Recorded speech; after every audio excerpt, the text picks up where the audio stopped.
Jean-Marie Burguebureux, bonjour. Donc vous êtes président du Conseil national des barreaux, ancien bâtonnier de Paris. Oui. Quelles sont les problématiques actuelles des entrepreneurs qui viennent vous voir, qui sollicitent votre profession? Alors, un entrepreneur vient voir un avocat, généralement, quand il veut créer une entreprise, s'il ne l'a pas encore créée. Donc, toutes les questions se posent, et tout à la fois. La forme de l'entreprise, son capital, les partenaires qui vont venir avec lui, le financement, le choix du siège et donc d'un local de travail ou d'un local de production, les contrats de travail.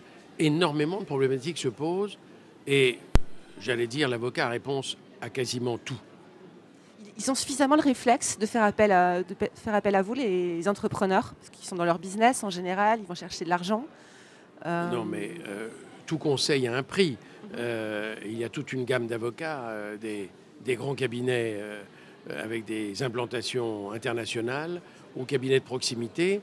Les avocats conseils d'entreprise sont des avocats qui sont en quelque sorte dimensionnés pour l'entreprise qui fait appel à eux. Un artisan peut avoir besoin d'un avocat, bien sûr, et une entreprise de taille moyenne également.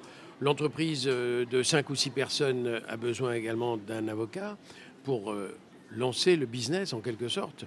Et puis l'entreprise plus importante qui a une implantation déjà existante mais qui veut se développer à l'international va également avoir besoin d'un avocat.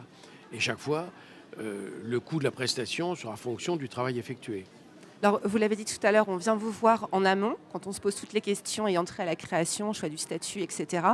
Et sinon, quand on pense avocat, on pense en général problème, conflit. C'est pas seulement ça. Vous avez un rôle Votre au-delà. question est bonne. Elle me permet de dire qu'il faut casser l'équation avocat égale problème. La bonne équation, c'est avocat égale assistance.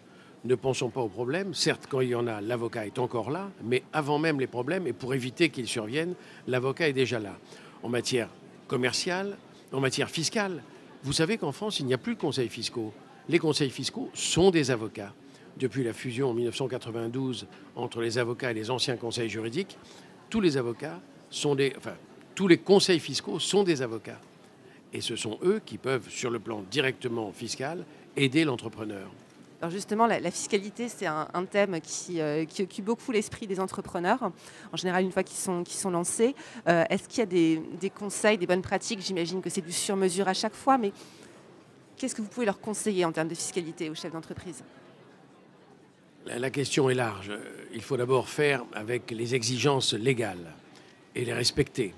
Mais au milieu de ces exigences légales, il y a bien sûr la connaissance pratique du choix par exemple de la structure juridique, du choix du schéma fiscal qui va être retenu, par exemple une politique de dividendes, une politique de franchise, de franchising, qui permet éventuellement de faire remonter les revenus dans les meilleures conditions fiscales auprès de l'entrepreneur qui a besoin de revenus.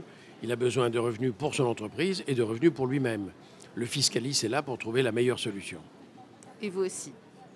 Et vous aussi. Bien sûr, le fiscaliste, c'est-à-dire l'avocat fiscaliste. Merci beaucoup, monsieur, pour ces conseils. Merci beaucoup.